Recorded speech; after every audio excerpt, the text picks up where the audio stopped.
Hey all, I hope you're enjoying Tally Ho. Unfortunately, we're going to have to take a break from it for a while.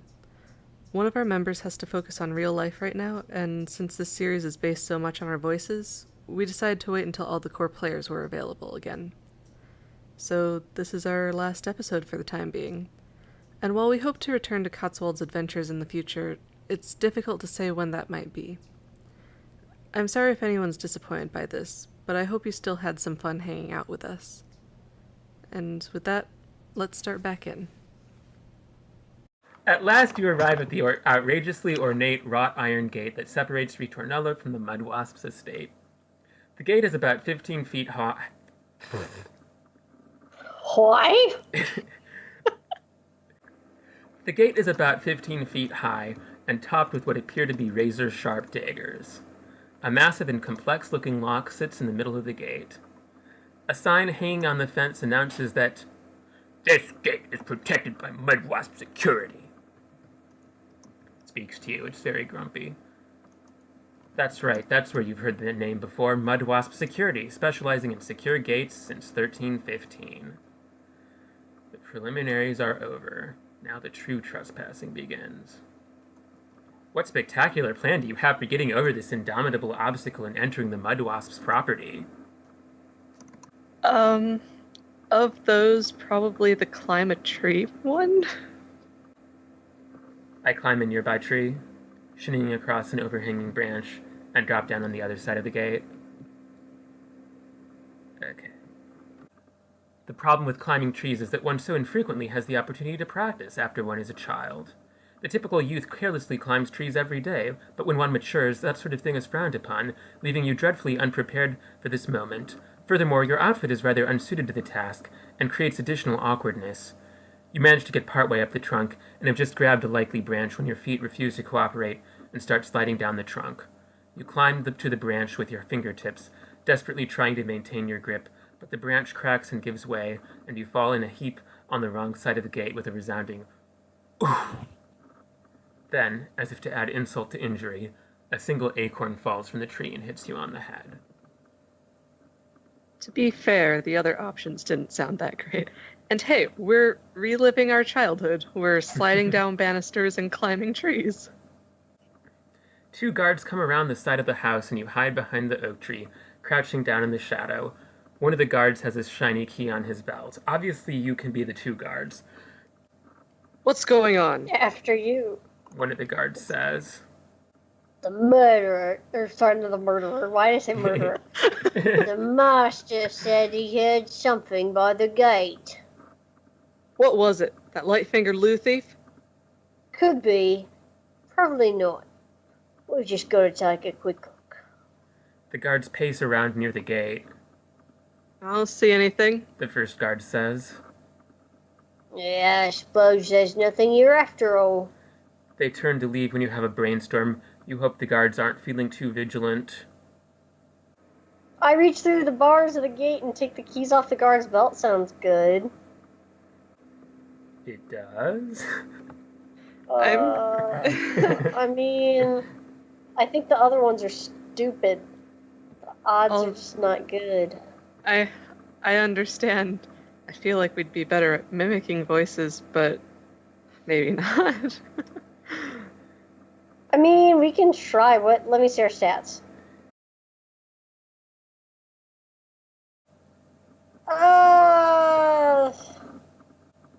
Why not? Let's mimic the voice. I mimic the voice of the first guard saying, "We should unlock the gate and look on the other side, just to be sure." That didn't sound at all like the first guard. A sign that we have failed. No, I don't know. Say, I think we should unlock the gate and patrol around in the Patterson estate just a bit, you say, trying to sound like the first guard. That's a good idea, says the second guard. Good thinking, Bookbinder. What's that, sir? I said good idea. Proactive thinking like that will get you promoted in no time. What idea? The idea to patrol around the Patterson estate. But you said that, not me. This is no time for fooling around about bookbinder. I'm trying to tell you that I think you're deserving of a promotion, but you are starting to annoy me now. They unlock the gate and take one step into Aunt Primrose's property, Seems quiet enough. says Bookbinder. We should step further in, you say, just to be sure. Another excellent idea, bookbinder. Says the second guard. Let's explore further. But, sir, Not another word of false modesty, bookbinder. As Bookbinder protests, you slip behind them through the gate and across the Mudwasp's property, feeling pretty proud of yourself. No good for us. You pull open the side door of the house and head quietly down a long plain corridor.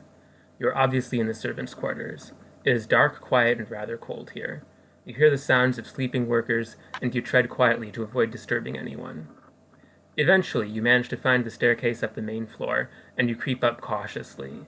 The great hall of the Mudwasp's home is not ornate and comfortable like Aunt Primrose's main hall. The Mudwasps are more ostentatious in their wealth. For example, a tasteless full-length portrait of Mr. and Mrs. Mudwasp hangs in the entry, poised to greet and startle visitors. It is framed in gold and studded with big, semi-precious red gems. I'm imagining them as literal wasps, by the way. oh. Golden wasps. The 16 massive crystal chandeliers had been let down, probably to be cleaned, and they are sitting on the floor. You have to step carefully lest you trip over them. You smell cigar smoke. That must mean the baccarat game is nearby. You follow your nose across the hall, through the dark dining room, through a lounge, and to a closed door outlined with warm light. You can hear laughter and the clink of money behind the door. You have found it. Time for action. Ensuring that your mask is on straight, you pull out your gun and burst through the door to see a cozy game room decorated with a playing card theme. The wallpaper is a pattern of hearts and spades, and a roulette wall hangs on the wall. Roulette wall? And a roulette wheel hangs on the wall near a small bar in the corner. You see 9 people sitting around a card table, a big pile of money at its center. Mrs. Mudwasp, a solidly built white-haired woman, I guess she's not a wasp, with one pair of cat's eyeglasses on her face and another pair on a chain around her neck, stands, holding a croupier stick. Rory and Aunt Primrose are sitting next to each other at the near side of the table. You can see Rory nervously and eagerly gulp as you enter. What do you say as you burst open the door and brandish your gun? I might just have to read these. These are pretty good. Yeah, it's like they're all so good. What do I choose? Your money or your life? Good evening. I am Light-Fingered Lou, and this is a robbery. Ha ha! I'm sorry, but I intend to rob you, if you please. Let's go with good evening. I am Yeah. Light-Fingered Lou. Announce it. That seems kind of like like a swashbuckling sort of. Good evening. Hi, I'm Light-Fingered Lou, and this is a robbery. After the robbery, please like and subscribe and No! upvote me on robberrating.com. Or would it be downvote? Because, like, would they want to get the worst reviews? Because, like, It seems best to make it perfectly clear what you are here for. There's no sense in being needlessly obscure just because of tradition. Mrs. Mudwasp drops the croupier stick she was holding and screams, her face going white. But I am winning! Shouts Aunt Primrose to Mrs. Mudwasp. At last I have managed to scratch up a little luck. I told you several times only today that your security was very lax. oh no, Says Rory. it's Light-Fingered Lou, the master thief. And I cannot tell who it is because of the mask. Whatever shall we do? Place all of that money on the table in a bag, you say, for me to steal it. Who wants to be Mrs. Mudwasp? I have more people right now, so how about Emily? Okay. There's also an elderly gentleman. I don't have a bag. Mrs. Mudwasp shakes her head. What sort of bag? I don't have a bag either. Volunteers one of the elderly gentlemen at the table. Nor I. Without a bag, this is going to be tricky. What should you do? Can use a glove? Get Rory to get a bag? Threaten Rory. Or Kurt? I think threatening Rory would be smart. I mean, that's just my opinion. Emily, you figured it out, but... I'm just afraid that he won't be able to find a bag either. Oh, shoot, you're right. So maybe just the curtain. Mrs. Mudwasp, pull down that curtain. I'll use that. But do we want to use her name? I guess. Those are my good chintz curtains. She says. I know, but I'm robbing you, you say. That's the whole notion. I'm taking something that belongs to you. But they are a set. At least take both. I don't need both. Well, what am I going to do with just one? Everyone else at the table joins in with Mrs. Mudwasp's objection, except for Aunt Primrose, who just looks annoyed. This is getting out of hand. You need to keep moving. All right, just take one of the curtains, wrap the money in them, and stuff the other curtain in there as well. Mrs. Mudwasp starts taking the curtains down. Do you want the crystal finials, too? Well... No. No finials. That's decisive. I'll just throw them in as well. You'll thank me later. Just shovel the money in there, if you please, you say. The curtain bag is more than roomy and easily accommodates the money, but when you sling the curtain over your shoulder, you realize that it is rather heavy and it drags on the ground. But you've come too far on this curtain bag path to turn back now. Now, before I go, I have just one more order of business. Your wedding ring, you say to Aunt Primrose. She looks at you agog, her face turning a rich fuchsia. Absolutely not. She says. Come now, Aunt Primrose. Says Rory. It's not worth endangering your life over. Look at light-fingered Lou. Dangerous and desperate villain if ever I seen one. You brandish the gun. It's all I have left of her, but... She says, and you see a tear in her eye. You don't think you've ever seen Aunt Primrose cry before. It's my most valuable possession. I haven't taken it off in 42 years. Oh, no. I don't know what to do. I don't want to be the bad guy, but the point is that it's sentimental. To be the bad guy. Yeah. Yeah, we gotta be mean so that Rory can save her. Yeah. The ring, if you please. The ring, if you please. Later on, we can comfort her in the Aunt Primrose romance. Romance? No. It's rather stuck on. She has hidden depths. She says, tugging at it. I don't know that it does come off. Let me try, you say. She's right, it doesn't budge. Well, let us agree that I would have stolen it if I had been able to. You brute. Says Aunt Primrose. All right, I will agree to that. In order to add to my notoriety, you explain. Everyone nods. That matter now taken care of, what do you do as you depart? I feel like we're going all in. We tried to steal the ring. We probably have to stay in character. We can't wink at Rory just in case someone sees that. And apologizing at this point would just be weird. Yeah. So I brag about how easy it was to rob them. We're a little weird anyway, but... This has been fun, you say loftily. Simple, but fun. Now for the getaway. Always some good fun. Next time you should try to invest in some more security, because you never know when one such as me will arrive. Next time you should bring a bag, Mrs. Mudwasp says. I shall. Never fear that. Aunt Primrose offers an assortment of colorful oaths directed at you and your ancestors.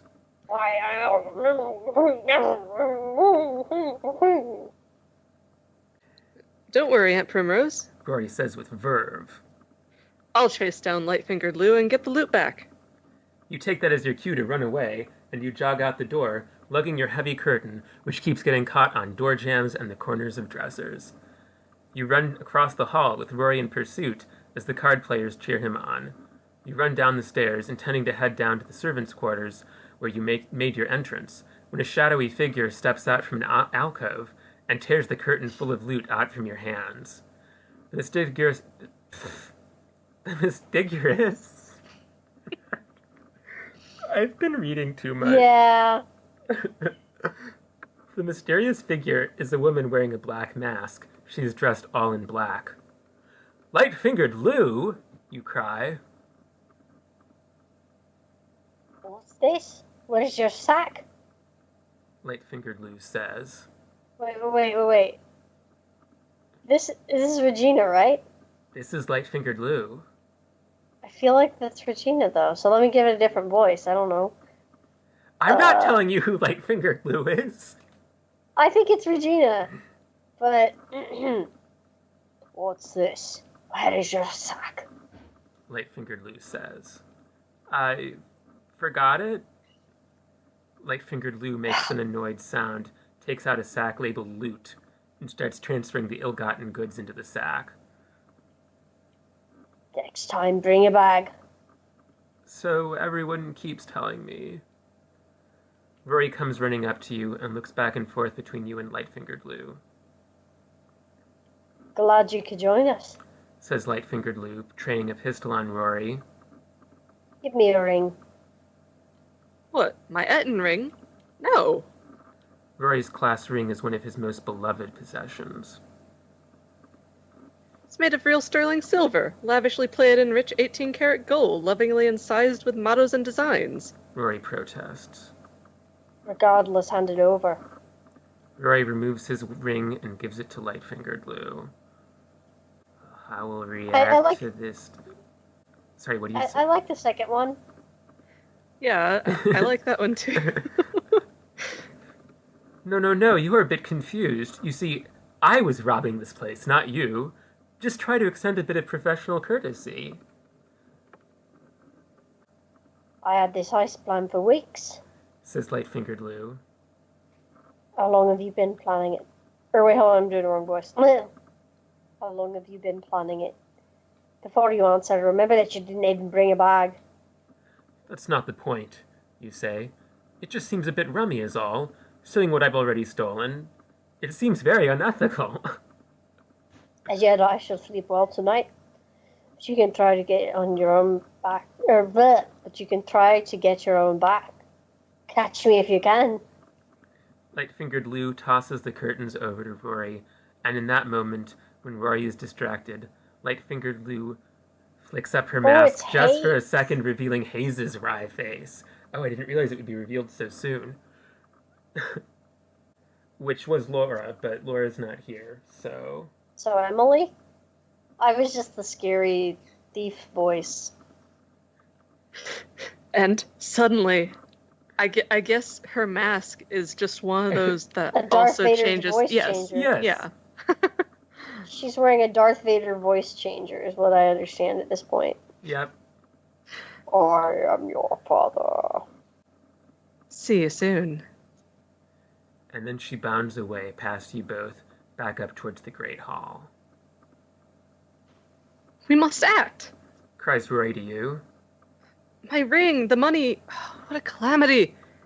I'll go out the servants' entrance and try to cut the thief off. You run right after them and drive them towards me. And so you run after Hayes back up into the Great Hall with the crystal chandeliers on the floor.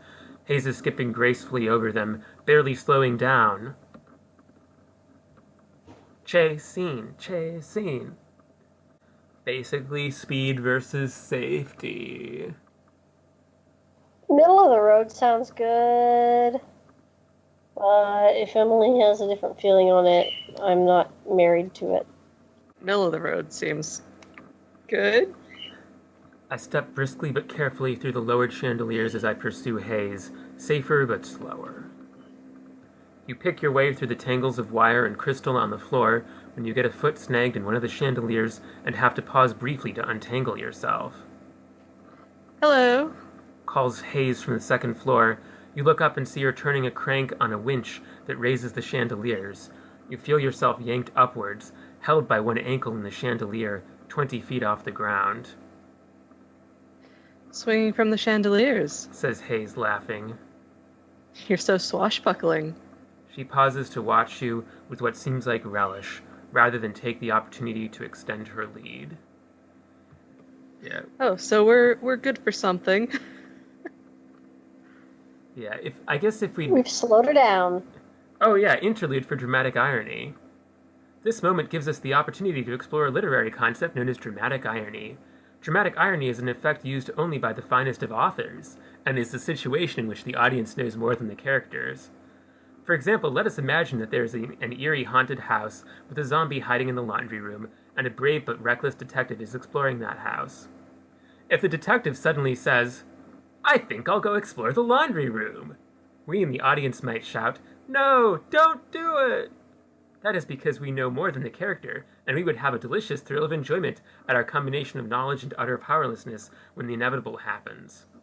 This is an appropriate concept to introduce here, because, as you are hanging upside down by your ankle, the front door key, which you kept so carefully up to this point, falls down to the floor and bounces under something or other, lost forever. Thus you have no way to get back into the house. Of course, you do not know this yet. As far as you are concerned, the key is quite securely in your possession. That delicious feeling that you are now experiencing is dramatic irony. We return to the adventure at hand. Doesn't feel so delicious. We got an achievement for it. Don't care about achievements. Hanging by one ankle, swinging slightly from the chandelier, how do you extract yourself from this unfortunate situation? Yeah, I guess the reveal that it was Hayes, you probably would have gotten more out of it if we'd spent more time with her, but yeah. I mean, it'd be kind of funny to ask Hayes for help, but not very profitable, I don't think. No, I think our best bet is probably the first one. I try to pump the chandelier back and forth until I can reach another chandelier, and then swing from one to the other, trapeze-like, until I am on the second floor. I mean, once we throw our weapon away, we've lost it, and it's no good. You pump back and forth in slowly increasing arcs suspended upside down from a chandelier, and try to reach for a neighboring one.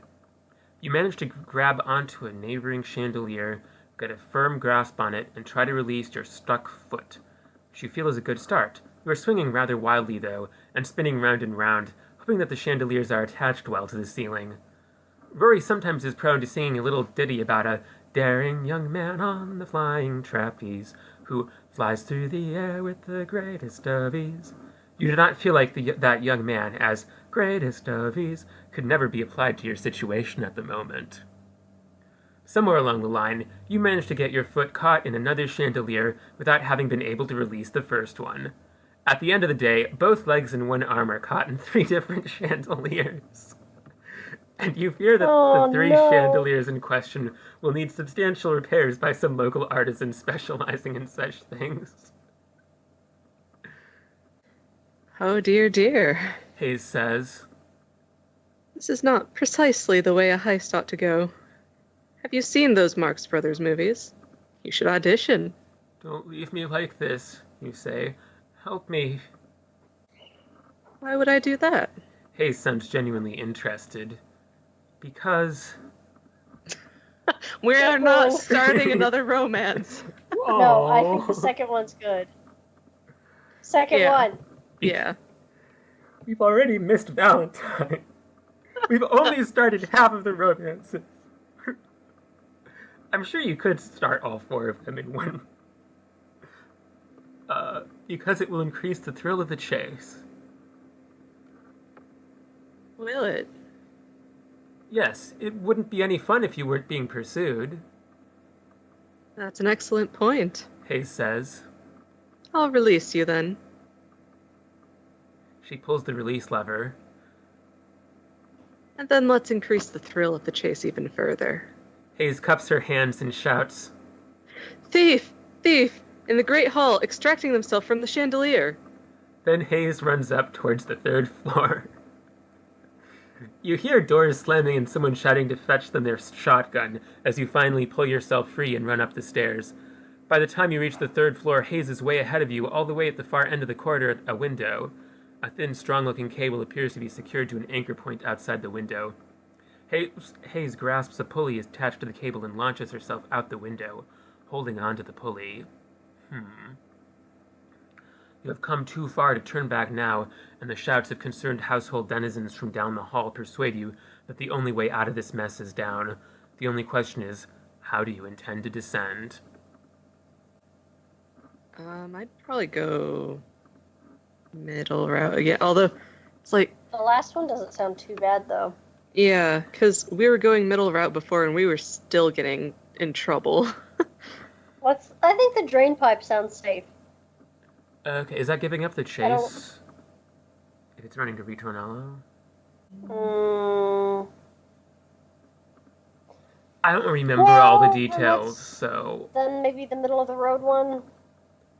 So I don't really know.